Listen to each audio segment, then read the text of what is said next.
Sila dalam podcast Gemas Generasi Aman. Uye. Nah, pada kesempatan kali ini aku gak sendirian nih. Aku ditemani dengan bintang tamu hebat dari kakak-kakak PPG calon guru Universitas Jember gelombang 2. Bertepuk tangan yang meriah untuk kakak-kakak PPG. Mari kita sambut kakak Migdat, kakak Iva, kakak Lafif, kakak Karin, dan kakak Vika. Pada podcast Gemas kali ini kita akan membahas tentang perjalanan pendidikan di Indonesia nih. Nah, menurut kakak-kakak yang nantinya akan berkecimpung di bidang pendidikan, apa sih praktik pendidikan saat ini yang membelenggu kemerdekaan peserta didik dalam belajar, baik sebelum kemerdekaan atau sesudah kemerdekaan? Oke, jadi kalau sebelum kemerdekaan itu kita kilas balik ke masa kolonialisme Belanda. Jadi pada masa kolonialisme Belanda, pendidikan di Indonesia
sendiri. Iya, Bisa sendiri. sendiri. Bayangkan saja kalau mulai dari anak-anak usia 13 tahun sampai yang dewasa usia 50 tahun itu nanti dikerahkan sebagai tenaga baik itu sebagai tentara, sebagai petani, sebagai pembangun infrastruktur. Nah sekarang yang tinggal di Indonesia itu tinggal yang mana? Tinggal anak-anak dan juga orang tua yang mereka. Makanya inilah yang membuat kesannya pendidikannya tidak jalan kemana-mana. Gitu. Membelenggu itu tadi Membelenggu ya. di situ. Masih keikut sampai saat ini. Ya, dan itu belenggu di dunia pendidikan Indonesia ini tidak berhenti sampai di situ saja loh. Tidak hanya di zaman sebelum penjajahan, bahkan sampai sekarang setelah kemerdekaan pun belenggu di dunia pendidikan ini masih terjadi. Terutama ada beberapa tantangan dari dunia pendidikan ini. Misalnya kurangnya pemerataan pendidikan di daerah terpencil. Daerah nah, di situ sarana-sarana, kemudian guru-guru dan media-media belajar itu masih belum memenuhi, berbeda dengan di daerah-daerah di perkotaan misalnya. Ya sih aku juga sempat lihat di beberapa tayangan YouTube ya. Di YouTube itu kita bisa melihat beberapa volunteer Indonesia atau pelajar yang diterjunkan untuk mengajar di daerah sana juga sangat terlihat bagaimana infrastruktur di sana sangat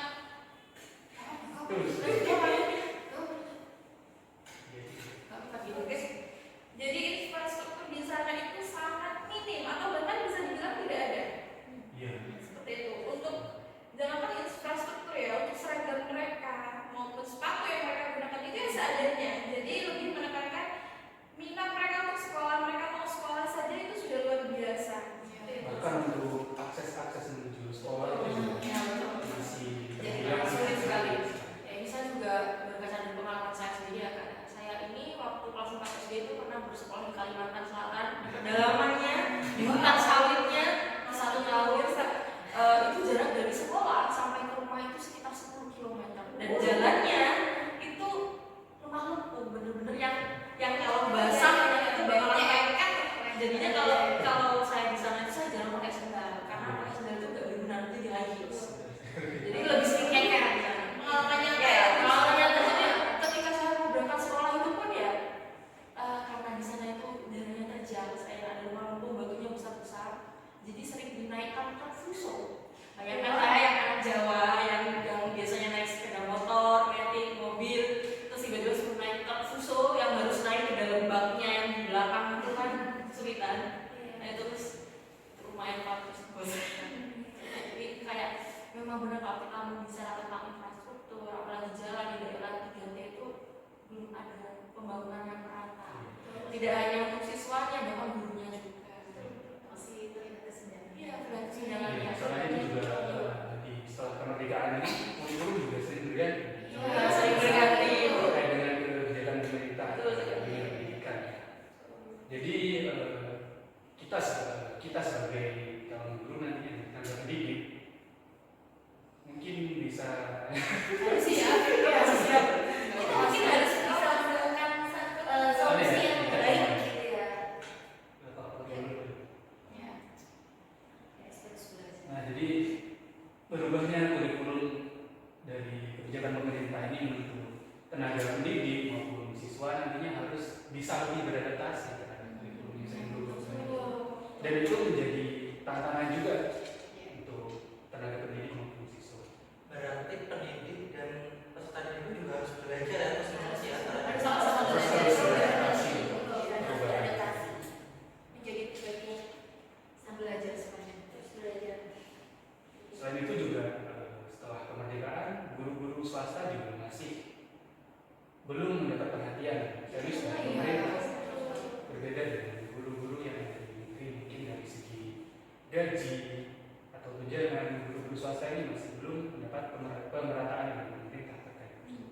Jadi ada kesenjangan ya di situ. Iya. Padahal peran mereka sama penting dengan guru-guru Iya, iya. negeri. Sangat miris ya gaji-gaji guru saat ini itu banyak guru honorer yang belum diangkat, yang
bagaimana mengajarkan secara diferensiasi. Jadi setiap murid itu unik, mereka adalah individu yang memiliki hal yang merdeka itu tadi, punya hal istimewa sendiri-sendiri, dan itu harus guru membantu menggalinya agar murid bisa berdiri di atas kakinya sendiri, menjadi orang yang safa dalam kehidupannya dan merdeka. Nah, gitu. Terus metode-metode apa yang bisa digunakan? Itu harus guru membantu menggalinya agar murid bisa berdiri di atas kakinya sendiri, menjadi orang yang safa dalam kehidupannya dan merdeka. Nah, gitu. Terus metode-metode apa yang bisa digunakan sebagai kunci untuk menghilangkan keterbelengguan? Itu ada beberapa. Salah satunya adalah problem based learning ya. Kita sering dengar ya problem based learning ini. Jadi di sini guru itu menampilkan suatu kasus, suatu masalah di ruang kelas. Nanti murid-murid ini akan diajak untuk berdiskusi tentang masalah ini. Makanya nih, kayak kita bilang tentang anak-anak, hari ini kita akan belajar tentang teks prosedur. Langsung dikasihkan contoh teks prosedur kepada muridnya ya. Nanti muridnya itu disuruh untuk membaca dulu, menganalisisnya. Nanti mereka akan kita berikan beberapa pertanyaan pancingan kepada murid. Itu tadi apa sih? Belajar apa? Tentang apa tadi? Oh, ini tentang membuat something, membuat sesuatu, ada tahapan, ada langkahnya. Itu adalah tadi problem based learning. Lalu ada juga yang berangkat dari project based learning ya. Jadi murid-murid itu membuat sesuatu, menghasilkan sesuatu. Selamanya kita mengajarkan murid untuk menanam dalam media-media tanam yang ada di sekitar kita. Jadi murid belajar, oh ini bu, saya belajar menanam jahe di dalam wadah minyak goreng namanya. Jadi memanfaatkan media-media yang ada di sekitarnya. Nah, inilah yang insya Allah akan membuat murid ini merdeka untuk belajar dengan kemampuannya mereka, mengeksplorasi dunianya mereka, dan kita sebagai guru sebagai fasilitator yang membantu mereka ya, yang mewadahinya. Ada tambahan dari kakak yang lain? Sepakat ya bahwa intinya guru tuh hanya sebagai fasilitator mengenai bagaimana siswa harus belajar tuh, mereka bisa mengeksplor dirinya sendiri, kemauan mereka sendiri, lingkungannya sendiri gitu. Oke. Nah, yang terakhir nih, apa sih yang kakak-kakak tawarkan sebagai model pendidikan yang dapat melepaskan belenggu dan memerdekakan peserta didik? Sebenarnya gini, kembali lagi ke kurikulum merdeka ini yang memang dirancang agar peserta didik lebih aktif lagi, dan sifatnya itu adalah sebagai fasilitatornya. Karena di kurikulum merdeka ini ada proyek P5, dalam artian proyek penguatan profil pelajar Pancasila, murid itu bisa didatangkan atau boleh diajak ke tempat yang edukatif. Misalnya, dalam kurikulum merdeka itu diajak ke TPS, tempat pembuangan TPA ya, tempat pembuangan akhir. Ya. Di sana mungkin akan belajar mulai dari jenis-jenis sampah yang bisa terurai atau terurainya bisa lama gitu ya. Kemudian kalau misalkan ada solusi lebih nggak, misalkan ada sampah yang terurainya lebih lama, contoh plastik atau bahan-bahan yang terbuat dari